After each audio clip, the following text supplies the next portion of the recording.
प्राणाराम प्राणाराम प्राणाराम प्राणाराम प्राणाराम प्राणाराम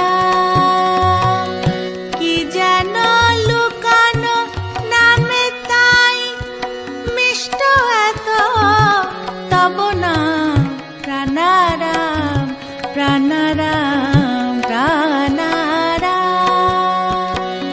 प्राणाराम प्राणाराम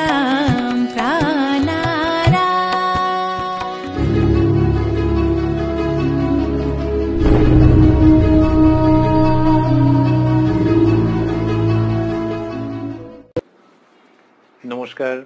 কথায় কথায় কথামৃত অনুষ্ঠানের ৯৮তম পর্বে আপনাদের স্বাগত। এই অনুষ্ঠান আপনারা দেখছেন প্রাণারাম ইউটিউব চ্যানেলে সপ্তাহে ৬ দিন, সোম থেকে শনিবার রাত্রি ৯টায়, আর রবিবার দিন রাত্রি ৯টায় থাকছে শ্রীরামকৃষ্ণের একজন পার্ষদের পূর্ণ জীবন প্রসঙ্গ। আমরা শ্রী শ্রী রামকৃষ্ণ কথামৃততে গতকাল পর্যন্ত ছিলাম এবং আজকেও আছি ৮ই এপ্রিল ১৮৮৩ গুরুত্বপূর্ণ প্রসঙ্গে, যেদিন প্রাতঃকালেই কথামৃতকার শ্রীম গিয়ে উপস্থিত হয়েছিলেন দক্ষিণেশ্বরে শ্রীরামকৃষ্ণের কাছে, এবং তারপর থেকেই ধর্ম প্রসঙ্গ চলছিল ঢেউয়ের মতো, একেবারে সাবলীলভাবে, ভারী মনোরম যেমনটি হয়ে থাকে। এবং সেটি হতে হতে গতকাল অবধি আমরা যতটা শুনেছিলাম তাতে এরকম পেয়েছিলাম যে শ্রীরামকৃষ্ণ বলছিলেন যে জীবের অহংকার থাকতে মুক্তি হয় না, সেই প্রসঙ্গটি তিনি বলেছেন, একটি দৃষ্টান্ত দিয়েছেন। তারপরে কি হচ্ছে, তিনি কি বলছেন, সেই অমৃত কথা আজকে আমরা শ্রবণ করব। প্রবেশ করব শ্রী শ্রী রামকৃষ্ণ কথামৃততে, যার সূচনায় কথামৃতকার শ্রীম বা মহেন্দ্রনাথ গুপ্ত মহাশয় উদ্ধৃত করছেন, তব কথামৃতং তপ্ত জীবনং কবিভিরীড়িতং কলমশাপহং শ্রবণ মঙ্গলং শ্রীমদাততং ভুবি গৃণন্তি ये ভূরিদা জনাঃ।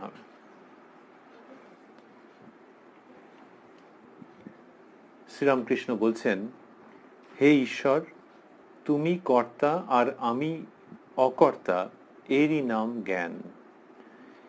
নিচু হলে তবে উঁচু হওয়া যায়। চাতক পাখির বাসা নিচে কিন্তু ওঠে খুব উঁচুতে। চাতক পাখির বাসা নিচে কিন্তু ওঠে খুব উঁচুতে। উঁচু জমিতে চাষ হয় না।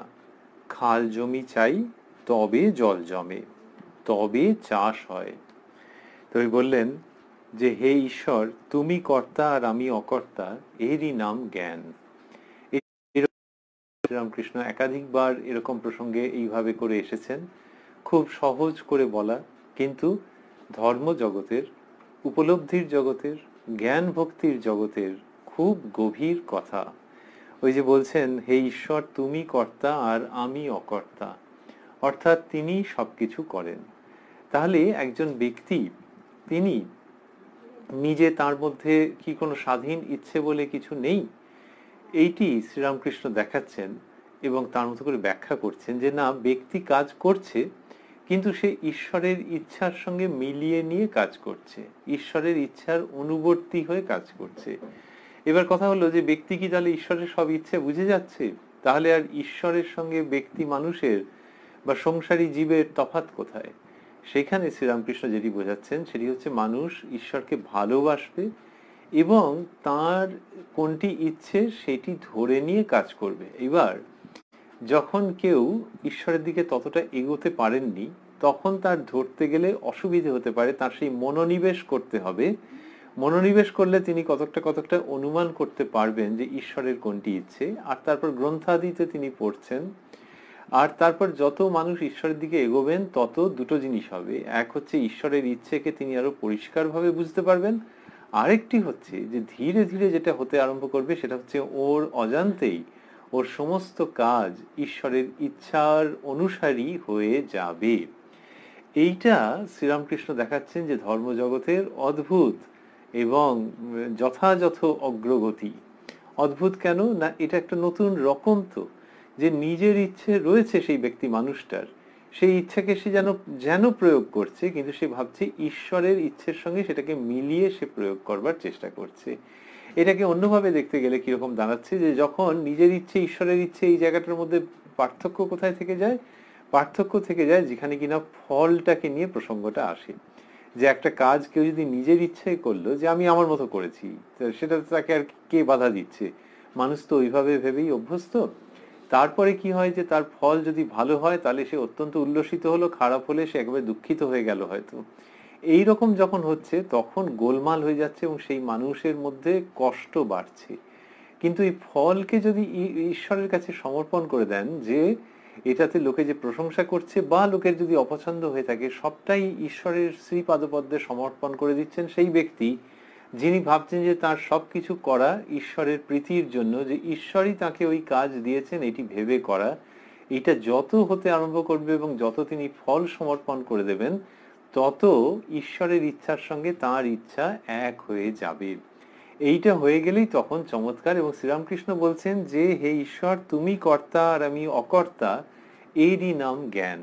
তাহলে এই অকর্তা মানে ইনি কর্মহীন হয়ে নেই, কিন্তু ইনি যে কর্ম করছেন সেটি ঈশ্বরের ইচ্ছার অনুবর্তী হয়ে করছেন, নিজের থেকে সেখানে আলাদা করে কিছু ভাববার চেষ্টা করছেন না। তা নিজের থেকে কি আলাদা করে ভাবে না, নাকি আবারও আমরা ভাবছি যে নিজের থেকে ভাবাটাই মানুষের অভ্যাস, মানুষের জন্ম জন্মান্তরের সংস্কার।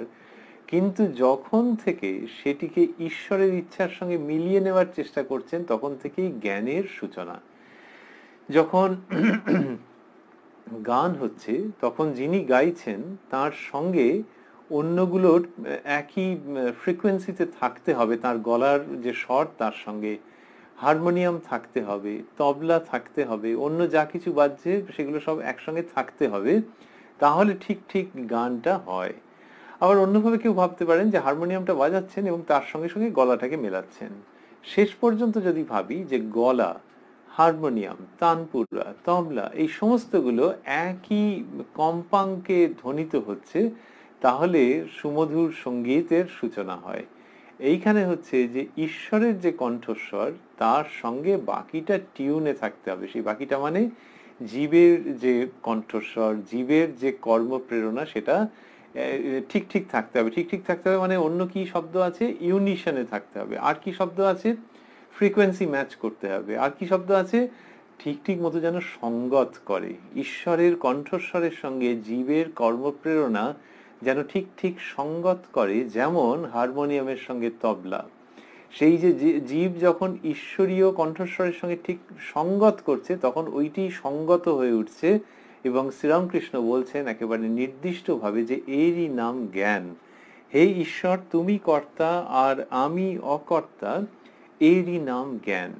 এই শব্দটি যখন ব্যবহার করছেন তখন তার একটি অন্য প্রায়োগিক দিক থেকে যাচ্ছে। সেটি হচ্ছে যে অনেক দর্শন পড়লে, অনেক শাস্ত্র পড়লেই যে জ্ঞান হবে তার কোনো মানে নেই। তার মানে দর্শন শাস্ত্র পড়ার কোনো উপযোগিতা নেই তা বলা হচ্ছে না, কিন্তু ওটি পড়লেই যে জ্ঞানী, পরীক্ষায় অনেক নম্বর পেয়েছেন, শংসাপত্র পেয়েছেন, ডিগ্রি পেয়েছেন, তাহলেই যে তিনি জ্ঞানী সেটা বলা যাচ্ছে না। তা লোকে যদি বলে যে তাদেরকে তো জ্ঞানী বলে, তাহলে এটা কি এতদিন ভুল হয়ে এসছে? শ্রীরামকৃষ্ণ তার জায়গা থেকে দেখাচ্ছেন, এবং ভারতবর্ষের ঐতিহ্যের অনুসরণে সেটাই আসছে, যে জ্ঞান মানে হচ্ছে ওইটা। তাহলে বই পড়ে যেটা, ওটাকে জ্ঞান বলা যাচ্ছে না। ওটা দিয়ে নম্বর পাচ্ছে, ওটা দিয়ে প্রথম দ্বিতীয় তৃতীয় এরকম সব হচ্ছে, কিন্তু জ্ঞান শব্দটাকে আরো আগলে রাখা আছে। আগলে রাখার অন্য ইংরেজি কি, ইংরেজিতে কি বলা যেতে পারে? আগলে রাখা মানে হচ্ছে যে রিজার্ভ করে রাখা আছে। কম্পিউটারের ভাষায় রিজার্ভড ওয়ার্ড, কি ওয়ার্ড, টেকনিক্যাল ওয়ার্ড, সেটা হচ্ছে জ্ঞান। এবং এই জ্ঞান মানে ঈশ্বরই কর্তা আর জীব হচ্ছে অকর্তা, এটিরই নাম জ্ঞান। খুব সুন্দর করে জিনিসটি আসছে, যে তার মানে আর পাঁচটা শিখলে সেটাকে জ্ঞান বলা হচ্ছে না, সেটা হচ্ছে বই পড়ে ওই তথ্যগুলো পাওয়া গেছে। এবার এমনি এমনি ঘরে বসেই হোক বা ওই গ্রন্থ অধ্যয়ন করেই হোক, কারোর ভেতরে যদি বোধটা আসে যে ঈশ্বরই কর্তার বাকি সবাই অকর্তা, তাহলে সেই ব্যক্তির জ্ঞান হয়েছে। এই জ্ঞান হলে কি হয়? জ্ঞান হলে তখন সেই ব্যক্তি মুক্তির পথে অগ্রসর হন, তার জীবনের বন্ধন খসে খসে যায়। যেটা কিনা ওই পরীক্ষায় অনেক নম্বর পেলে, অনেকটা পুঁথিগত বিদ্যা অধিগত হলেই যে হবে তার তো কোনো মানে নেই। সেই জন্য ওই পুঁথিগত বিদ্যার সঙ্গে এই জ্ঞান শব্দটিকে আলাদা করা হচ্ছে। জ্ঞান শব্দটিকে একেবারে তার নিজস্ব ওজনে নিজস্ব ব্যঞ্জনায়, নিজস্ব কনোটেশনের প্রতিষ্ঠা করা হচ্ছে। শ্রীরামকৃষ্ণ বলছেন, হে ঈশ্বর, তুমি কর্তা আর আমি অকর্তা, এরই নাম জ্ঞান। তারপরে, নিচু হলে তবে উঁচু হওয়া যায়। চাতক পাখির বাসা নিচে, কিন্তু ওঠে খুব উঁচুতে। উঁচু জমিতে চাষ হয় না, খাল জমি চাই তবে জল জমে, তবে চাষ হয়। এই কথা শ্রীরামকৃষ্ণ বলছেন। তাহলে এই যে বলছেন নিচু হলে উঁচু হওয়া যায়, বারে বারে কথামৃতর মধ্যে ঘুরে ফিরে শ্রীরামকৃষ্ণের এই অমৃত বাণী আছে যে নিচু হতে হয়। এই নিচু হওয়া মানেই আবারও যে আমি করছি এরকম নয়। এই আমি করছি এরকম নয় যে এটা শুধু মানুষের যেরকম ভাবে বলে অহংকারের থেকে, যে বাবা কি ইগো, সেটা তো নয়। সেটা হচ্ছে খুব স্থূল জায়গা, ওটা থাকলে তো হবেই না। সূক্ষ্মভাবেও যদি থাকে তাহলেও সেটা জ্ঞানের দিকটাতে হলো না। যে যদি কেউ তার নিজের সন্তানকে পড়াচ্ছে না, তিনি ভাবছেন যে পড়িয়ে পড়িয়ে পড়িয়ে পড়িয়ে ওর একটুখানি বাংলা সাহিত্যে কি, ওর একটুখানি গণিতে কি, অন্য কোনো বিষয়ে ওর একটু অনুরাগ আনা গেছে। এই যেটা আনা গেছে, মানে এই একদম প্রথম দিকে এইসবের মন ছিল না, কিন্তু খুব করে ধরে পাকড়ে পড়িয়ে টড়িয়ে বকে টোকে এখন একটু মনটা এনেছি। তো এটা তো একটা বিশাল কোনো সেই ইগো বোস্টিং সেরকম কিছু নয়, কিন্তু তাহলেও এই যে অহংবোধ যে আমি করেছি, এইটা হলে ঈশ্বরের দিকে সেই মানুষটা এগোতে পারে না, এগোনোটা বিলম্বিত হয়ে যায়। কেন? ওই যে তিনি যেটা করছেন এটা ঠিক, যে তিনি যবে থেকে পড়া থেকে তার সাহিত্যে কি গণিতে কি অর্থনীতিতে তার মন এসেছে, সেই ছাত্র বা ছাত্রী, সেটা পিতাও ভাবতে পারেন, কোনো শিক্ষক মশাইও ভাবতে পারেন, শিক্ষিকাও ভাবতে পারেন, কি এটা ঠিক যে তিনি হাত দেওয়ার পর, তিনি নিজেকে ডিভোট করবার পর, ডেডিকেট করবার পর, তিনি প্ল্যান করে লেসন দেওয়ার পর থেকে এই জিনিসটা হচ্ছে। এগুলো সবই সত্যি হতে পারে। এইবারে হচ্ছে কি যে সেগুলো সবই সত্যি হতে পারে, কিন্তু তিনি যেটা করছেন সেটা কি হলো যে সেইটি যখন তিনি ভাবছেন যে ঈশ্বরের ইচ্ছায় এরকমটা হচ্ছে, যে তার যে করাটরাগুলো সেগুলো ঈশ্বরের ইচ্ছেতে এই জিনিসটা হচ্ছে, যে তিনি ভগবানের ইচ্ছার অনুবর্তী হয়ে তার সন্তানকে কি তার ছাত্র কি তার ছাত্রীকে ওই রকম ভাবে পাঠ দান করছেন। সবটার মধ্যে ঈশ্বরীয় ভাবটা যখন আসছে, কথা হলো যে ঈশ্বরীয় ভাব কি সবসময় আসে নাকি? না, সবসময় আসে না, কিন্তু যখন আসে তখনই হচ্ছে জ্ঞানের সূচনা হচ্ছে। তাহলে যখন হচ্ছে যে ঈশ্বর চাইছেন বলে তিনি এরকমটা করছেন, ঈশ্বর তার জন্য এই কাজ নির্দিষ্ট করেছেন এবং এই কাজটা তিনি মন প্রাণ দিয়ে করবেন, ফলটা হাতে নেই। যে ছেলেটি বা যে মেয়েটির জন্য এত খাটলেন, পরীক্ষায় গিয়ে দেখা গেল সে জানা জিনিস সমস্ত ভুল করে এসছে এবং আগে যা পেত তার থেকেও কম পেয়ে বসে আছে, তখন এই ব্যক্তি কি হায় হায় করবেন নাকি? না, তিনি ঠান্ডা মাথায় ভাববেন যে তার আরো একটুখানি বেশি পরীক্ষা নেওয়া উচিত ছিল কিনা, কিন্তু হায় হায় করা, ভেঙে পড়া, সেটা করবেন না। কেন না, তিনি আগে ওটা বুঝতে পারেননি। তিনি যতদূর পর্যন্ত বুঝেছিলেন ততদূর পর্যন্ত শিক্ষা দান করেছিলেন যে ঈশ্বর তাকে এই কাজটা দিয়েছেন ভেবে। সুতরাং এই কাজের ফলে কাজ করা সত্ত্বেও যে ফলটা আশানুরূপ হলো না, খুব বাজে হয়ে গেল, সেটাতে তিনি ভেঙে পড়বেন না। ওটি তিনি ঈশ্বরের পায়ে সমর্পণ করে দেবেন, ঠিক সেইভাবে যেভাবে কিনা এটি এই এই ছাত্র বা ছাত্রীকে পড়ানোর পর যদি সে প্রথম 3 জনের মধ্যে এসে যেত, তাহলে তার যে একটা উল্লাস হব হব করছিল, সেটিকে যেভাবে সমর্পণ করে দিতেন এটিও সেইভাবে, যে এটা তোমারই ইচ্ছায় হয়েছে, আমি যা কিছু করবার চেষ্টা করেছি তোমারই ইচ্ছায়। তবে হ্যাঁ, যদি ফল খারাপ হয়ে থাকে তাহলে ভাবতে হবে যে আর কিছু সংশোধনের জায়গা আছে কিনা। কিন্তু ভেঙে পড়লে লোকে কি করে, সাংঘাতিক রকম তাকে ধরে হয়তো মেরেই দিল দুঘা, বা অত বললো যে না, তোকে আর সামনের বছর থেকে আমি আর পড়াবো না, এই সমস্ত সেরকম ভাবে ইম্পালসিভ হয়ে সাংঘাতিক রকমের আবেগপ্রবণ হয়ে কিছু করতে হবে না, কেননা সে সবটাই ঈশ্বরের পায়ে সমর্পণ করছে। এই রকম ভাবে যদি বাজার, দোকান, শিক্ষা, ব্যবসা, প্রশাসনিক কাজ, ঘর সংসার সামলানো, সমস্ত কিছুকে যদি এইভাবে ভাবা যায় যে তিনিই কর্তা, আমি করছি কিন্তু তাঁরই ইচ্ছাধীন হয়ে, তাহলে সেইটি, তাহলে পিতা মাতা, শিক্ষক শিক্ষিকা যিনিই হন না কেন, সাহিত্য, গণিত, অর্থনীতি যাই পড়ান না কেন, তার নিজের জ্ঞান হয়েছে কিনা বোঝা যাবে যখন ওইখানে নিজের অথরিটিটাকে তিনি উইথড্র করে নেবেন, যে পুরো ঝাঁপিয়ে পড়ে এই কাজটির মধ্যে ঢুকবো, কিন্তু সেটা ঈশ্বরের ইচ্ছার উপরে নির্ভর করে, ঈশ্বরের ইচ্ছার সঙ্গে যতদূর পারি সঙ্গতি রক্ষা করে, এবং অবশ্য অবশ্য এর ফল তার পায়ে সমর্পণ করব। সুতরাং ছাত্র বা ছাত্রী এই বছরে এই যাত্রায় সাহিত্যে, গণিতে বা অর্থনীতিতে ভালো ফল করুক বা না করুক, পিতামাতা বা শিক্ষক শিক্ষিকার জ্ঞানের উন্মেষ হচ্ছে বুঝতে হবে, এবং খারাপ ফল যদি করে থাকে তিনি যথোপযুক্ত ব্যবস্থা নেবেন, কিন্তু সবটাই ঈশ্বরের উপর, ইচ্ছের উপর নির্ভর করে। তার মানে এর জ্ঞানের উৎপত্তি হচ্ছে। তাহলে ওই যে বিদ্যা শিক্ষা আর এই জ্ঞান দুটোর মধ্যে তফাৎ হয়ে যাচ্ছে। ওই বিদ্যা শিক্ষাটা শুধু পরীক্ষার নম্বরের উপরেতে নির্ভর করছে, কত কি পেলো, কি গ্রেড পেলো, কার থেকে এগিয়ে পিছিয়ে ইত্যাদি। আর এটি হচ্ছে যে আমি সব করব কিন্তু আমি কিছু নই, এই বোধটা মাথায় রেখে এবং ঈশ্বরের পায়ে ফল সমর্পণ করে। শ্রীরামকৃষ্ণ এটি শেখাচ্ছেন এবং এই শব্দটিকে তার সঙ্গে যুক্ত করছেন কি অসামান্য ভাবে। আর বললেন নিচু হলে তবে উঁচু হওয়া যায়। ওই যে আমি আমি কর্তা নই, এই যে নিচু হওয়া, তবে উঁচু হওয়া যায়। তার মানে ধর্মপথে সেই উচ্চতা লাভ করতে পারা যায়। নিচু উঁচু উচ্চতা লাভ করা যাচ্ছে ধর্মের পথে, আধ্যাত্মিকতার পথে, জ্ঞান লাভের পথে সেই উচ্চতা লাভ করা যায় যদি নিচু হওয়া যায়। চাতক পাখির বাসা নিচে কিন্তু ওঠে খুব উঁচুতে। উঁচু জমিতে চাষ হয় না। অন্যত্র বলেছেন ঢিপি জমি, সেখানে হবে না। খাল জমি চাই, তবে জল জমে, তবে চাষ হয়। এই যে জমিতে চাষ হওয়া, এটি যা বলছেন পরিষ্কার বোঝা যাচ্ছে। এবং তার সঙ্গে এই অনুষঙ্গও তিনি যেন রেখে দিচ্ছেন যে এমন মানব জমিন রইল পতিত, আবাদ করলে ফলতো সোনা। তো ওই জমিতে চাষ হওয়া তার জন্য হচ্ছে যে ওটা নিচু জমি হওয়া দরকার, তবে সেটা হবে। আবাদ করলে ফলতো সোনা, তা যেখানে ঢিপি টিপি আছে ওগুলোকে লেভেলিং করে দিতে হবে। নিচু জমি হলে তবে ঠিক ঠিক হবে। এরকম একটা বিকট টাইপের উৎকট ঢিপি মতো অহংকারের ঢিপি থাকলে কিছু হবে না। আবাদ করলে ফলতো সোনা, কেন না দুঃখ আছে এমন মানব জমিন রইল পতিত। তাহলে এই মানব জমিনে হাত দিয়ে, বুদ্ধি দিয়ে, সমস্ত শক্তি দিয়ে কাজ করা যায় এবং সেটা চলুক। শুধু এই জমি আবাদ করা মানে ঈশ্বরকে স্মরণ করে তার ইচ্ছের সঙ্গে সমস্তটাকে মিলিয়ে দেওয়া, এই অপূর্ব ব্যাপারটি হচ্ছে মানব জমিন আবাদ করা, এবং সেটা হলে সোনা ফলতো। শ্রীরামকৃষ্ণ সেই সোনালী সম্ভাবনার এবং সেই সোনালী সত্যের যেন আবাহন করছেন কথামৃতের মধ্যে দিয়ে। করতে করতে বললেন আরো আরো কথা।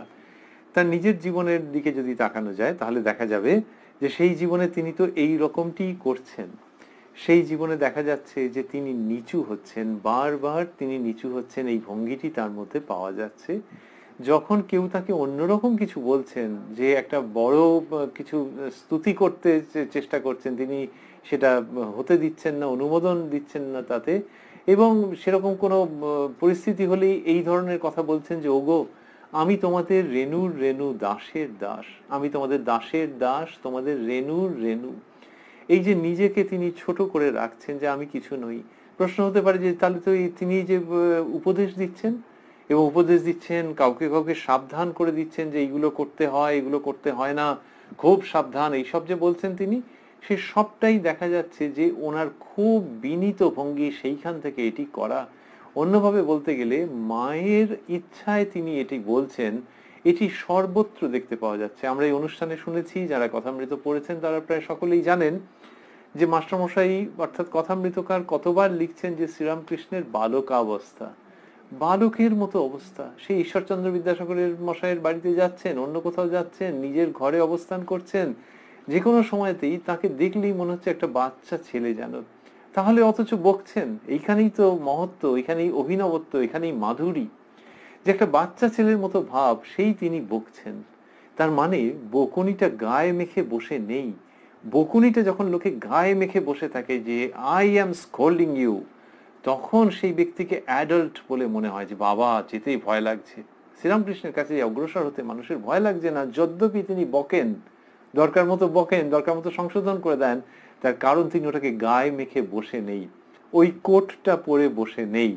শ্রীরামকৃষ্ণ কোনো স্ট্রেট জ্যাকেটের মধ্যে নেই, কোনো অ্যাডাল্টহুড, কোনো ম্যাচিউরিটির মধ্যে তিনি ওরকম ভাবে বসে নেই। ওই পরিধান দিয়ে তাকে সংজ্ঞায়িত করা যায় না। এই শ্রীরামকৃষ্ণ একদম বালকের মতো, যে মা যেমনটি বলছেন তিনি সেরকমটি করছেন। কতবার গান গেয়েছেন যে তুমি যেমন করাও তেমনি করি, যেমন বলাও তেমনি বলি। সুতরাং যেখানে কিনা তিনি ওইরকম সাবধান বাণী উচ্চারণ করছেন, শাসন করছেন, সীমাবদ্ধতা দেখিয়ে দিচ্ছেন, তার পুরো বডি মাইন্ড ল্যাঙ্গুয়েজ এমন আছে যেখানে বোঝাই যাচ্ছে যে তিনি মায়ের সন্তান রূপে সেটি বলছেন। সে যারা দেখেছেন তারা ধন্য হয়ে গেছেন যে এইরকম ভাবেই তিনি বলছেন। আর কথামৃতর মধ্যে মাস্টারমশাইকে কতবার বকেছেন, তোমার এটা করা উচিত ছিল না, তোমার এটা তুমি তো বয়সে বড়। যখন কোনো হালকা প্রসঙ্গ নিয়ে একটু হয়তো আলোচনা উঠেছে, সমালোচনামূলক প্রসঙ্গ নিয়ে একেবারে মাস্টারমশাইকে তিনি সংশোধন করে দিয়েছেন যে তোমার তো বয়স বড়, তুমি তো বয়সে বড়, তোমার এসব কথা তুলতে দেওয়া উচিত ছিল না। কিন্তু এমনি সময় মানুষই যখন বলে অনেক সময় বোঝা যায় যে উনি খুব ইরিটেটেড হয়ে গেছেন। আর শ্রীরামকৃষ্ণের ক্ষেত্রে দেখা যাচ্ছে যে না, তিনি মানুষটা ওই বাচ্চার মতোই রয়ে গেছেন। তাহলে এই এতক্ষণ যে কথাগুলো বললেন, ওই যে তিনি যেরকম ভাবে বলতেন যে মা এরকম ভাবে বলাচ্ছেন, মায়ের সন্তান রূপে তিনি বলছেন, এবং সেটাতে কি অসামান্য ফল ফলছে। যেই ব্যক্তি ওর মধ্যে জড়িত হয়ে যান তখনই সেই কথা, সেই বাণী, সেই উপদেশ, সেই শাসন হোঁচট খেতে খেতে যায়। যত ব্যক্তি তার মধ্যে ঢুকে থাকেন, ব্যক্তিকে নিয়ে যখন এই কথাগুলো উচ্চারিত হয়, আর ব্যক্তি যখন নিচু, ব্যক্তি যখন অকর্তা রূপে ওই উঁচু জমির কথা বলছেন, ওই মায়ের কথা বলছেন, তখন সেটি শুনতে ভালো লাগে এবং তাতে কাজ হয়। যেখানে কিনা বকছেন পর্যন্ত সেটা অসামান্য।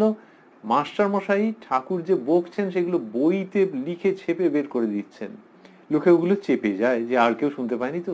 মাস্টার মশাই সেগুলো চেপে বের করে দিচ্ছেন। ওই যে বলেছেন তোমার পরিবার কেমন, তখন বলছেন আজ্ঞে অজ্ঞান, মাস্টার মশাই বলছেন, ঠাকুর বলছেন ও তুমি জ্ঞানী, এই কথা সেটা মাস্টারমশাই ছেপে বের করে দিলেন যে তিনি জ্ঞান অজ্ঞান মানেটা ঠিক জানতেন না। ঠাকুরের কাছে এসে শুনলেন যে ঈশ্বরকে জানার নামই জ্ঞান, বাকি সব অজ্ঞান।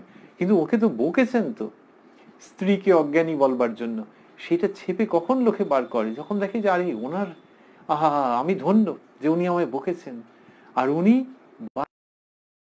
শ্রীরামকৃষ্ণ বলছেন নিচু হলে তবে উঁচু হওয়া যায়। কেউ যদি বলে যে তিনি তো স্বয়ং ভগবান, তাহলে আবার কিরকম? তিনি যখন মানব রূপে লীলা করছেন সেটা মানুষের শিক্ষার জন্য করছেন। তো মানুষের শিক্ষা, যে কোনো শিক্ষক শিক্ষিকার শিক্ষা, যে কোনো আচার্যের শিক্ষা, যে নিচু হয়ে এইভাবে করে বলা এবং ঈশ্বরের ইচ্ছার অনুবর্তী হয়ে সমস্ত কিছু করা, তাহলে একেবারে ঠিকঠাক সেটি শ্রীরামকৃষ্ণের জীবনের মধ্যে দেখতে পাওয়া যাচ্ছে। এবং সেই জন্য যাকে যখন তিনি মিষ্ট কথা বলছেন, যাকে যখন তিনি তার সীমাবদ্ধতা দেখিয়ে কঠিন কথা বলছেন, এরা সকলেই সবসময় ঠাকুরের কথায় অপূর্ব আনন্দ লাভ করছেন। তাই নিচু হওয়া কাকে বলে সেটি শ্রীরামকৃষ্ণ তো দেখাচ্ছেন। আর আক্ষরিক অর্থেও হচ্ছে, যেখানে তিনি নমস্কার করছেন, যেখানে উৎসব হচ্ছে সেইখানে প্রণাম করছেন, বলছেন ভক্তদের চরণে প্রণাম, জ্ঞানীদের চরণে প্রণাম, পুরাতন ব্রহ্মজ্ঞানীদের চরণে প্রণাম, ইদানিংকার ব্রহ্মজ্ঞানীদের চরণে প্রণাম। চরণে প্রণাম যিনি উচ্চারণ করছেন, তাকে আজ প্রণাম করবার জন্য জগৎবাসী ব্যস্ত হয়ে আছেন। ওই নিচু হলে উঁচু হওয়া যায়, কিন্তু নিচু হওয়াটা নট উইথ অ্যান ইন্টেনশন। নিচু হওয়াটা হচ্ছে সত্যি সত্যি তিনি ভাবছেন মায়ের হাতের তিনি যন্ত্র, সেই তাকে নিয়ে মানুষ উৎসব করছে, উঁচুতে রাখছে, হৃদয়ের অভ্যন্তরে রাখছে। শ্রীরামকৃষ্ণ বলছেন একটু কষ্ট করে সৎসঙ্গ করতে হয়, বাড়িতে কেবল বিষয়ের কথা, রোগ লেগেই আছে, রোগ লেগেই আছে। পাখি দাঁড়ে বসে তবে রাম রাম বলে, বনে উড়ে গেলে আবার ক্যাঁ ক্যাঁ করবে। তো বললেন যে একটু কষ্ট করে সৎসঙ্গ করতে হয়, বাড়িতে কেবল বিষয়ের কথা, রোগ লেগেই আছে। আর ওই পাখি দাঁড়ে বসলে বেশ রাম নাম করছে, আর বনে গেলে সে বিচ্ছিরি ভাবে চিৎকার করছে। তো এই তার মানে কি, ওই যে দাঁড়ে বসা, তার মানে এক্ষেত্রে হচ্ছে সাধু সঙ্গ করা। ওই যে বললেন একটু কষ্ট করে সৎসঙ্গ করতে হয়। সৎসঙ্গ করলে কি হয়, তখন মনটা ওই দিকে থাকে। আর বাড়িতে কেবল বিষয়ের কথা, এই যে বাড়িতে বলছেন মানে সংসারের কথা বলছেন বিস্তৃততর অর্থে, যে সংসারের মধ্যে বিষয়ের কথা, তাহলে সৎসঙ্গ, তা সৎসঙ্গ কি সংসারের বাইরে? আমরা ভাবছি যে সংসারে যেখানে শুধুই বিষয় আশয়ের কথা হয়, সাধারণত তো মানুষের তাই হয়, সেইখান থেকে সময় বের করে নিয়ে চেষ্টা চরিত্র করে কি সৎসঙ্গ করা, এবং সেটিও ঈশ্বরের ইচ্ছার উপরেই নির্ভর করে, তার কাছে প্রার্থনা করে। শ্রীরামকৃষ্ণ সেটাই শেখাচ্ছেন। কিন্তু সৎসঙ্গ করলে কি হবে? ওই যে বললেন, পাখি দাঁড়ে বসে তবে রাম রাম বলে। তাহলে সৎসঙ্গ যখন করছেন তখন মনের মধ্যে ওই চিন্তাগুলো আসছে। আর ওই যে বললেন বনে উড়ে গেলে অন্যরকম, মানুষের ক্ষেত্রে কি হচ্ছে, হ্যাঁ যখন কিনা এই ভোগ বাসনার সংসারে নিক্ষিপ্ত হচ্ছে তখন সে অন্যরকম হয়ে যাচ্ছে, কিন্তু ওই সৎসঙ্গের অভ্যেস যদি থাকে তাহলে ধীরে ধীরে সেটা তার সংস্কারেতে পরিণত হবে, ধীরে ধীরে ধীরে ধীরে হবে। যেহেতু মানুষের ভেতরে সদ্ভাব আছে, তাহলে সেই সদ্ভাবটির মধ্যে, সেই সদ্ভাবটিতে প্রেরণা সঞ্চারিত হবে যত কিনা সেই ব্যক্তি সৎসঙ্গ করবে। এই সৎসঙ্গ করতে করতে করতে করতে তার মনের উন্নতি হবে। তো শ্রীরামকৃষ্ণ বলছেন একটু কষ্ট করে সৎসঙ্গ করতে হয়। কষ্ট করে, তার কারণ দুটো। একটা হচ্ছে যে সৎসঙ্গ যে করতে যাবে সেখানে পথে বাধা আসতে পারে। কোনো মানুষ ভাবছেন যে কোনো একটি আশ্রমে যাবেন, কারোর সঙ্গে কথা বলবেন, একটু গান শুনবেন, এমন বৃষ্টি এসে গেল, তখন সেটা কিছুটা কারণও বটে, কিছুটা অজুহাতও বটে। সে বললে যে না আজকে আর গিয়ে কাজ নেই, এই করে না যাওয়াটাই অভ্যাসে পরিণত হলো। সেই জন্য কষ্ট করে, বৃষ্টি হয়েছে তো হোক। তুমি যদি এখন একটা বিরাট সংসারের কাজ থাকতো, অফিসের কাজ থাকতো, ওরে বাবা, সে তুমি সব রকম ওইসব উপেক্ষা করে তুমি তো যেতে। তো তাহলে এখানে একটু কষ্ট করে বৃষ্টির মধ্যে না হয় গেলে, এইরকম একটু কষ্ট করে এটা বলছেন। আর কি, আর হচ্ছে যে অনেক সময় নিজের মনের মধ্যে থেকেই ওইরকম আসে যে কোথাও বৃষ্টি বাদলা, কোথাও কিছু নেই, কিন্তু সে ভাবছে আচ্ছা একটা দিন না হয় না গেলাম। ওটাও মনের সঙ্গে যুদ্ধ করতে হতে পারে। তাহলে বৃষ্টি বাদলার সঙ্গে যুদ্ধ হতে পারে মনের সঙ্গে, কারণ মন অনেক সময় আবার ওরকম পিছিয়ে যায়। তো সেখানে মনের সঙ্গে সংগ্রাম করে যে না সৎসঙ্গ করতেই হবে, এই দু ধরনের সংগ্রাম করে এবং সেটাতে জয়লাভ করে সৎসঙ্গের চেষ্টা এবং সৎসঙ্গ অব্যাহত রাখতে হবে, এইটি শ্রীরামকৃষ্ণ দেখাচ্ছেন।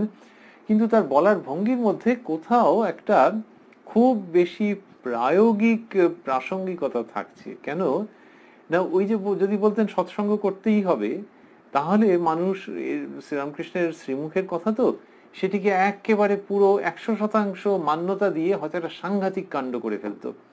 সেখানে তিনি বলছেন একটু কষ্ট করে সৎসঙ্গ করতে হয়। কি সুন্দর করে বলা, গৃহী মানুষের জন্য যে যতটুকু পর্যন্ত সম্ভব ততটুকু পর্যন্ত এক্সার্ট করো, গৃহী হন অন্য কেউ হন।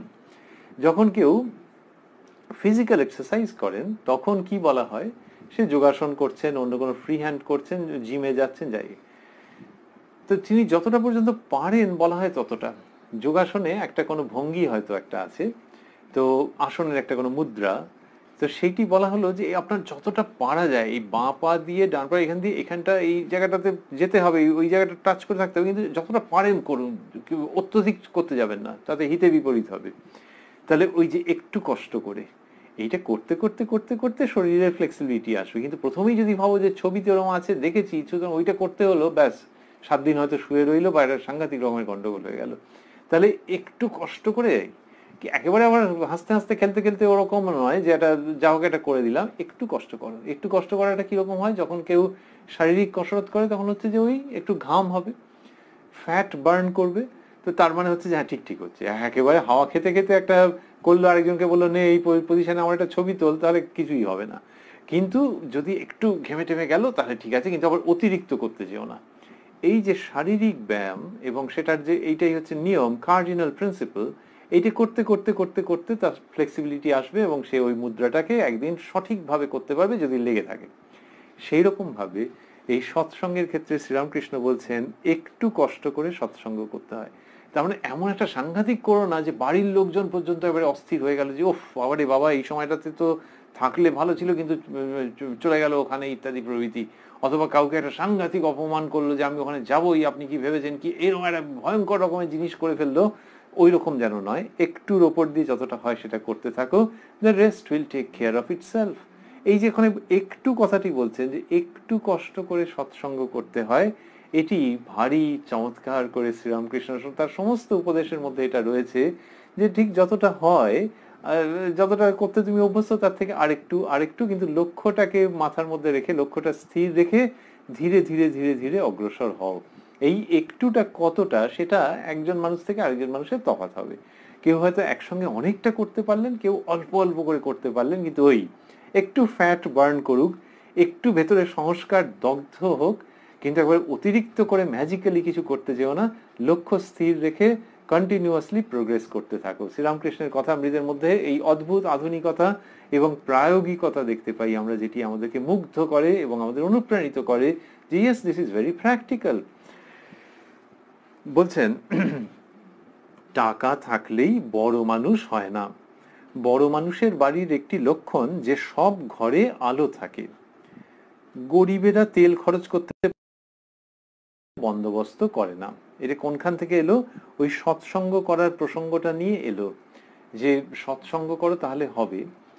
আর এখানে বলছেন যে ওই টাকা করি, ওই ওই জায়গাটিকে নিয়ে আসছেন, যে টাকা থাকলেই বড় মানুষ হয় না। তাহলে বড় মানুষ হওয়ার লক্ষণটা কি সেইখান আনছেন। বলছেন যে টাকা থাকলেই বড় মানুষ হয় না, কি সুন্দর করে আনছেন। এমনিতে বলছেন বড় মানুষ, বড় মানুষের বাড়ির একটি লক্ষণ যে সব ঘরে আলো থাকে। গরিবেরা, তার মানে পয়সা কড়ির দিক দিয়ে যার অবস্থার নিচের দিকে, গরিবেরা তেল খরচ করতে পারে না, তাই তত আলো বন্দোবস্ত করে না। এইরকম হচ্ছে ব্যাপার। এটা হচ্ছে বড় মানুষের।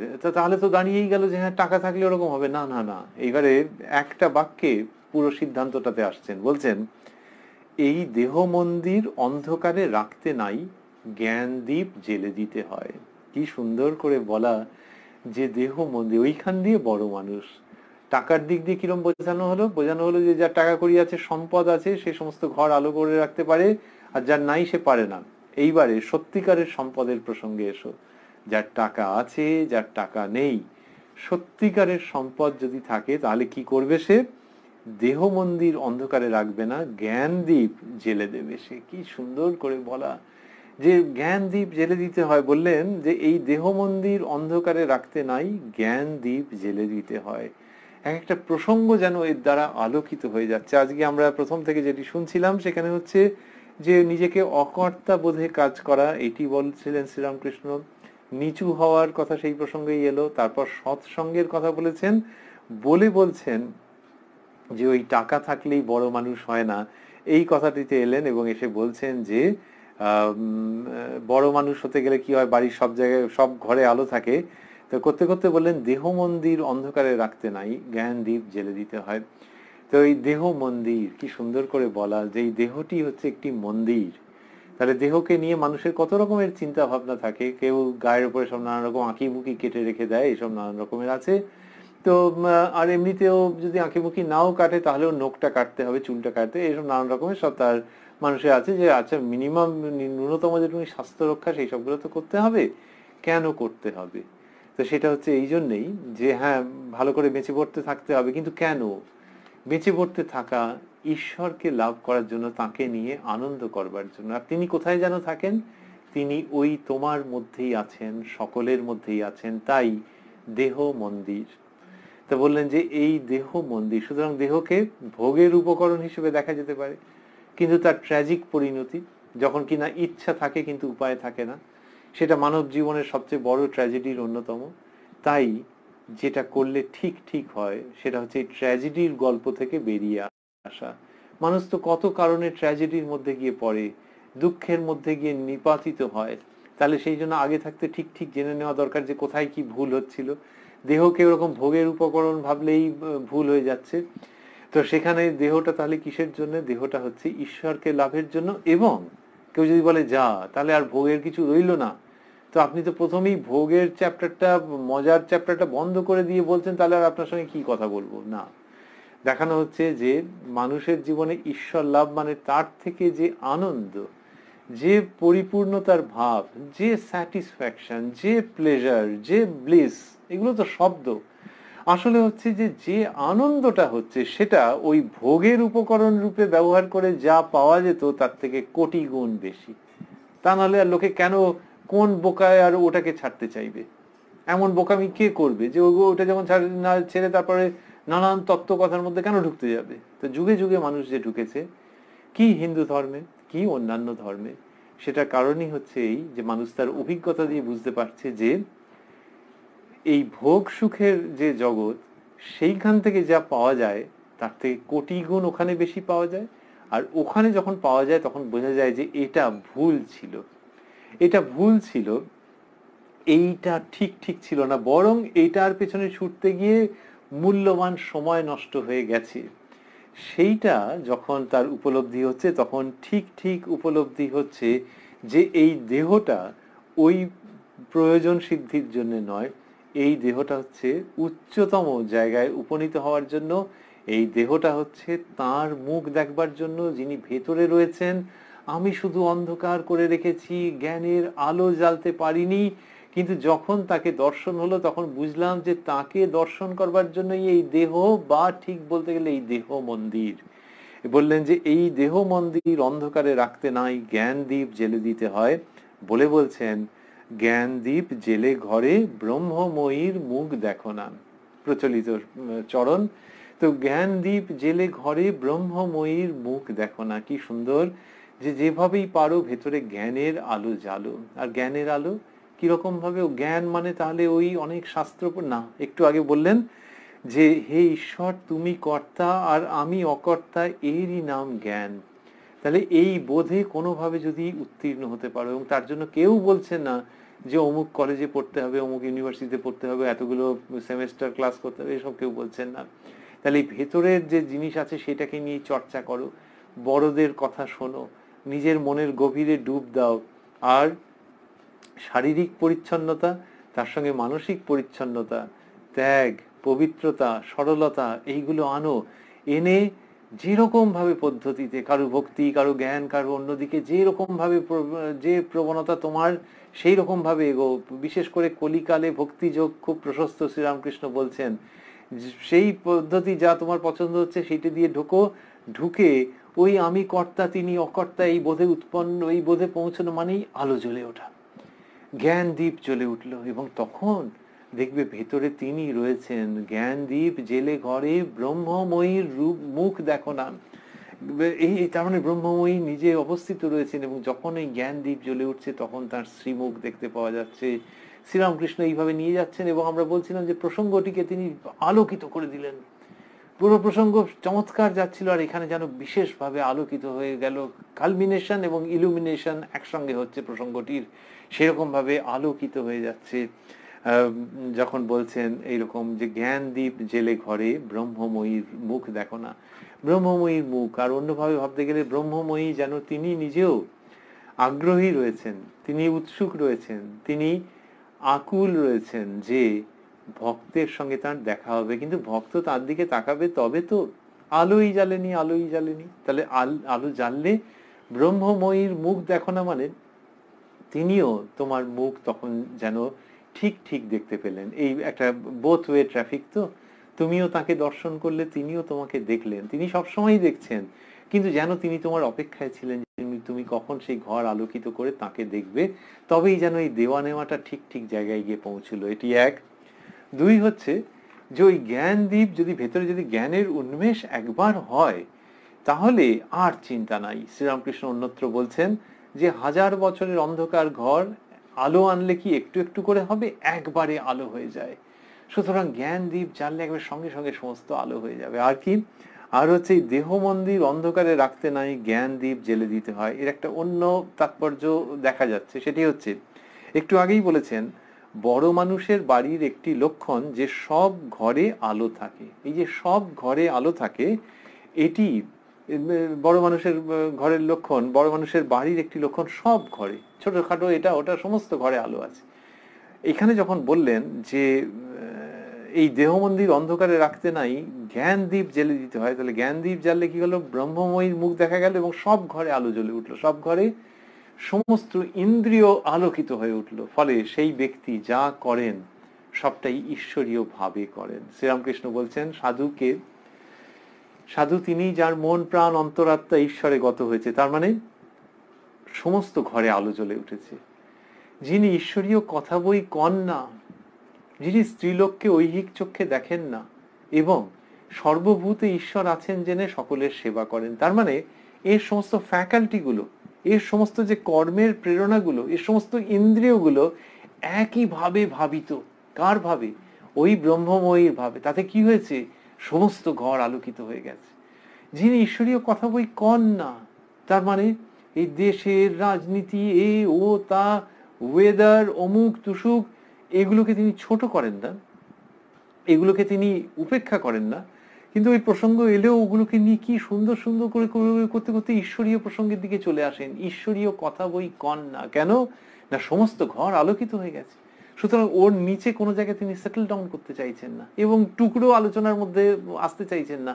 সমস্তটার মধ্যে দিয়ে কিভাবে ঈশ্বরের ইচ্ছা প্রকাশিত হচ্ছে সেই কথা বলছেন, সেই প্রসঙ্গ অন্যের সঙ্গে আলোচনা করছেন, অন্যের প্রশ্ন শুনছেন, এইসব করছেন। সমস্ত ঘর আলোকিত হয়ে গেছে। বলছেন গানের মধ্যে, মনোবলি ভজ কালী, ইচ্ছা হয় তোর যে আচারে, গুরুদত্ত মহামন্ত্র দিবানিশি জপ করে। তারই মধ্যে আছে, নগর ফেরো মনে করো প্রদক্ষিণ শ্যামা মারে। তারপরে তুমি নগরে ঘুরছো, এখানে যাচ্ছ ওখানে যাচ্ছ, নানান কাজের জন্য এটা ওটা করছো, কিন্তু আসলে মনে করবে যে শ্যামা মাকে প্রদক্ষিণ করছো। মনে করবে মানে শুধু যে আদেশের মতো তা নয়, তার মধ্যে এই সম্ভাবনা থাকছে যে এরকম হয় যে একজন ডালহাউসি স্কোয়ারে ঘুরছেন, একজন খিদিরপুরে কিছু কাজ করছেন, একজন পাটনায় কিছু করছেন, একজন পোল্যান্ডে কিছু করছেন, কিন্তু যিনি করছেন তিনি ভাবছেন যে এই জগৎ জুড়ে এই যে সৃষ্টি তারই মধ্যে যে রয়েছি, তার মানে সৃষ্টিকর্তা যিনি তাকেই আমি প্রদক্ষিণ করছি। এর হৃদয় এবং দেহ মন্দির আলোকিত হয়ে গেছে, সমস্ত ফ্যাকাল্টি আলোকিত হয়ে গেছে। এইরকম ভাবে দেখানো হচ্ছে, চর্বচস্য লজ্জ পেয় যত রস এ সংসারে। এইরকম দেখাচ্ছেন যে সে সমস্তটাই হচ্ছে ওই আহার করো মনে করো আহুতি দেই শ্যামা মারে। চর্বচস্য লজ্জ পেয় যত রস এ সংসারে, আহার করো মনে করো আহুতি দেই শ্যামা মারে। তিনি ভেতরে রয়েছেন, তাকেই আহুতি দিচ্ছেন। কি ওয়ান্ডারফুল আইডিয়া! তার মানে খাচ্ছে লোকটা কচরমচর করে, একটু নোনতা একটু মিষ্টি একটু ঝাল এ ও তা, এরকম নানান রকম সে খাচ্ছে, আর লোকে ভাবছে বাহ তো বেশ মৌজ করে খাচ্ছেন। হ্যাঁ খাচ্ছে, অর্ধেকটা খেয়ে গিলে ফেলছে না, যেমন খাওয়ার কথা সেরকম খাচ্ছে, কিন্তু সে ভাবছে শ্যামা মাকে আহুতি দিয়েছি, এই যা কিছু সব তাঁর থেকেই উৎপন্ন, সুতরাং এই খাচ্ছি আমার শরীর রক্ষা করবার জন্য। কিন্তু আগে শুধুই শরীরের কথা ভাবতাম, এখন ভাবছি ভেতরে মা রয়েছেন, তাকেই নিবেদন করছি, তাকেই আহুতি দিচ্ছি। এই তার মানে এর যে ইন্দ্রিয়গুলো কাজ করছে শুধু মায়ের ভাবে ভাবিত হয়ে, তার মানে পুরো দেহ মন্দির আলোকিত হয়ে গেছে। শ্রীরামকৃষ্ণ সেই আলোকের বার্তা আনছেন, করতে করতে বলছেন যেটি, সেটি শুনতে শুনতেই আজকে আমরা শেষ করবো একটু তাড়াতাড়ি। তিনি বলছেন সকলেরই জ্ঞান হতে পারে জীবাত্মা আর পরমাত্মা, প্রার্থনা করো সেই পরমাত্মার সঙ্গে সব জীবেরই যোগ হতে পারে। গ্যাসের নল সব বাড়িতেই খাটানো আছে, গ্যাস কোম্পানির কাছে গ্যাস পাওয়া যায়, আরজি করো করলেই গ্যাস বন্দোবস্ত করে দেবে, ঘরেতে আলো জ্বলবে। শিয়ালদহে আপিস আছে, সকলের আশ্রম। এইসব বলার পর একেবারে সে জিপিএস এর মতো করে প্রায় বলে দিলেন, যে বলেন শিয়ালদহে আপিস আছে। তার মানে বাস্তবের সঙ্গে কিরকম মিলিয়ে দিচ্ছেন এবং লোকে হাসি পেয়ে যাচ্ছে। যেখানে কিনা জীবাত্মা পরমাত্মা বলেছেন, সেটি গিয়ে শেষ হচ্ছে যে শিয়ালদহে আপিস আছে, তা হাসবে না লোকে? কিন্তু কি চমৎকার অমীয় বাণী তিনি পরিবেশন করছেন। বলছেন সকলেরই জ্ঞান হতে পারে জীবাত্মা আর পরমাত্মা। এই যে জীবাত্মা পরমাত্মার কথা বলছেন, তার মানে জীবাত্মার সঙ্গে পরমাত্মার যোগ হতে পারে, সেই সম্ভাবনাটা পুরো রয়েছে। সম্ভাবনাটা রয়েছে মানে কিরকম? প্রার্থনা করো সেই পরমাত্মার সঙ্গে সব জীবেরই যোগ হতে পারে, প্রার্থনা করো সেই পরমাত্মার সঙ্গে সব জীবেরই যোগ হতে পারে। তাহলে প্রার্থনা করলেই যোগটা হয়ে যাবে। এইবার সেটাকে প্রায় এক লাইনে একটি বাক্যে বিশদ করে দিলেন। বললেন গ্যাসের নল সব বাড়িতেই খাটানো আছে, তার পরের বাক্যে বলছেন গ্যাস কোম্পানির কাছে গ্যাস পাওয়া যায়, আরজি করো করলেই গ্যাস বন্দোবস্ত করে দেবে, ঘরেতে আলো জ্বলবে। এটা আগেকার দিনে ছিল যে গ্যাসের বন্দোবস্তটা হয়ে আছে, এইবারে তুমি যদি অ্যাপ্লাই করো তাহলে হচ্ছে যে ওদের কানেকশনের সঙ্গে এটা যোগ করে দেবে, দিলেই তোমার ঘরের মধ্যে আসতে আরম্ভ করবে। এই যে ঘটনাটা, যে একটা রাউটার বা রুটার এখনকার দিনে আমরা যেরকম বলি, একটা মোডেম, তো ওই কানেকশনটা আছে, এবার তোমার সঙ্গে যোগ হয়ে যাবে, একটা মোডেম টোডেম কেনো কিনলে ওটা হয়ে যাবে, তো তার জন্য একটা পয়সা খরচা করতে হলো। তার মানে ব্যাপারটা রয়েছে, এবার তোমার সঙ্গে তোমার কম্পিউটারের সঙ্গে তোমার সিস্টেমের সঙ্গে ওটা যোগ হবে, তার জন্য একটু তোমায় খাটতে হবে, অ্যাপ্লিকেশন করো এসে যাবে। তা বললেন গ্যাসের নল সব বাড়িতেই খাটানো আছে, গ্যাস কোম্পানির কাছে গ্যাস পাওয়া যায়, আরজি করো, করলেই গ্যাস বন্দোবস্ত করে দেবে, ঘরেতে আলো জ্বলবে। কি সুন্দর এই একটা প্রসঙ্গে আসছেন যে ঘরেতে আলো জ্বলবে, তুই আরজি করো। তার মানে পরমাত্মার কাছে আরজি করলে জীবাত্মার সঙ্গে যোগ স্থাপিত হয়ে যায়। আর এর মধ্যে হিউমারের যে জায়গা সেটা শ্রীরামকৃষ্ণ ছাড়ছেন না, মিস করছেন না। বললেন আরজি করো, করলেই গ্যাস বন্দোবস্ত করে দেবে, ঘরেতে আলো জ্বলবে, শিয়ালদহে আপিস আছে। এটা ওই মজা করে বলছেন। আবার এর মধ্যে একটা অন্য ইঙ্গিত থেকে যাচ্ছে, সেটা হচ্ছে দক্ষিণেশ্বরে বসে এইসব কথা বলছেন। তো আমরা রয়েছি 8ই এপ্রিল 1883 প্রসঙ্গে, যেদিন দক্ষিণেশ্বরে শ্রীরামকৃষ্ণ তার ঘরে বসে কথা বলছিলেন। আমরা রয়েছি উদ্বোধন কার্যালয়ের প্রকাশিত যে শ্রী শ্রী রামকৃষ্ণ 168 পৃষ্ঠায় আমরা সবে প্রবেশ করেছি। তো ওই যে দক্ষিণেশ্বরে তিনি তার ঘরে বসে কথা বলছেন আর বলছেন শিয়ালদহে অফিস আছে, তার মানে এই তো গেলেই তো পাওয়া যাবে। তখনকার দিনে লোকে দক্ষিণেশ্বর থেকে শিয়ালদা হয়তো হেঁটেই মেরে দিত, দক্ষিণেশ্বর থেকে শ্যামবাজার তো বটেই, আর শিয়ালদাও হেঁটেই মেরে দিত প্রায়। আর না হলেও মানে শিয়ালদা মানে কোনো দূরত্বই নয়। তো বলছেন যে শিয়ালদহে আপিস আছে, তার মানে খুবই কাছে। তেমনি পরমাত্মাও খুবই কাছে, জীবাত্মার খুবই কাছে। একটু বললেই তিনি শুনবেন, একটু প্রার্থনা করলেই তিনি শুনবেন। তিনি যে খুব দূরে আছেন তা নয়। এই দক্ষিণেশ্বর থেকে শিয়ালদা দূরে নাকি, শিয়ালদা দূরে, সেরকম জীবাত্মার থেকে পরমাত্মা দূরে নাই। একটু আরজি করলেই, একটু তার কাছে উপস্থিত হয়ে তারকে স্মরণ করে প্রার্থনা করলেই তিনি ওই যোগাযোগটা করে দেবেন। আর যোগাযোগ করে দিলে কি হবে, আলো জ্বলবে, ঘরেতে আলো জ্বলবে। উনি কি সুন্দর বললেন, যে শ্রীরামকৃষ্ণ বলছেন দেহ মন্দির, বলেছেন এই দেহ মন্দির অন্ধকারে রাখতে নাই, জ্ঞানদীপ জেলে দিতে হয়। তিনি ওই গ্যাসের যোগাযোগের সম্পর্কে আসতে গিয়ে বললেন ঘরেতে আলো জ্বলবে। এত সহজ সরল করে আর কে বুঝিয়েছেন আমরা জানি না, কিন্তু কোনো তুলনায় যাওয়ার প্রয়োজন নেই। শ্রীরামকৃষ্ণ যা বলছেন তার ভারী মধুর, তা ভারী অন্তরঙ্গ এবং ভারী হৃদয়ের কাছাকাছি।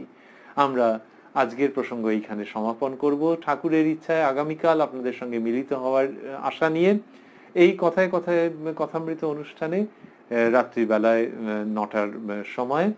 আর ভাবছি ওই যে মজা করে বলছেন দক্ষিণেশ্বর থেকে শিয়ালদহ, জীবাত্মা পরমাত্মা, আর আমরাও আমাদের মতো করে নিশ্চয়ই ঠাকুরেরই দেখানো পথে ভাবতে চাইবো যে হ্যাঁ, দূরত্ব সত্যি তো বেশি নয়, বেশি দূরে অবস্থিত নন।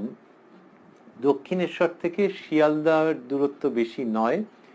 আচ্ছা, জীবাত্মা থেকে পরমাত্মার দূরত্ব তিনি বলেছেন বেশি নয়, সেটাকে নিশ্চয়ই আমরা মেনে নিচ্ছি। আর মনে নিচ্ছি খুব করে যে আমাদের থেকে শ্রীরামকৃষ্ণ, যিনি কিনা এত মিষ্টি করে কথা বলছেন, এত অন্তরঙ্গ ভাবে কথা বলছেন, যিনি এত আশা নিয়ে কথা বলছেন, তার থেকে আমাদের দূরত্ব বেশি নয় বলেই মনে হয়। যে তিনি আশা করছেন যে আমরা তার শ্রীমুখে যে উচ্চারিত বাণী, সেটিকে অবলম্বন করে আমাদের নিজেদের জীবনে কৃতকৃতার্থ হব, ঈশ্বর সন্ধান করে ঈশ্বরীয় ভাবের মাধুর্য লাভ করে ঈশ্বর দর্শনের সৌভাগ্য অর্জন করে। তাই আমরা গ্যাস কোম্পানি এবং শিয়ালদাহের অফিস সেটিকে ভাববো, জীবাত্মা পরমাত্মা ভাববো, আর বিশেষভাবে ভাববো যে আমরা শ্রীরামকৃষ্ণের কাছে অ্যাপ্লাই করব, শ্রীরামকৃষ্ণের কাছে প্রার্থনা করব, যাতে করে ওই যে তিনি বললেন বেশি দূরে নয়, তিনিও যেন আমাদের থেকে সত্যি একেবারেই দূরত্বে নেই, তো সেইটি ভেবেই তার কাছে অ্যাপ্লাই করব, যাতে ওই যোগাযোগটি হয়ে যায়, ওই নিত্য সম্পর্কটি স্থাপিত হয় এবং শ্রীরামকৃষ্ণের কাছে আমরা নিজেদেরকে সমর্পণ করে দিয়ে তার সঙ্গে একটা নিত্য যোগাযোগের জায়গায় উপস্থিত হই। তাহলেই জীবাত্মা পরমাত্মা, গ্যাস কোম্পানি শিয়ালদহের অফিস তথা শ্রী শ্রী রামকৃষ্ণ কথামৃত শ্রবণ মনন অনুধ্যান আমাদের জীবনে সার্থক হয়ে ওঠে। ওং নিরঞ্জনং নিত্যম অনন্ত রূপং ভক্তানুকম্পা ধৃত বিগ্রহং বৈ ঈশাবতারং পরমেশমিদ্যং তং রামকৃষ্ণং শিরসা নমামহ।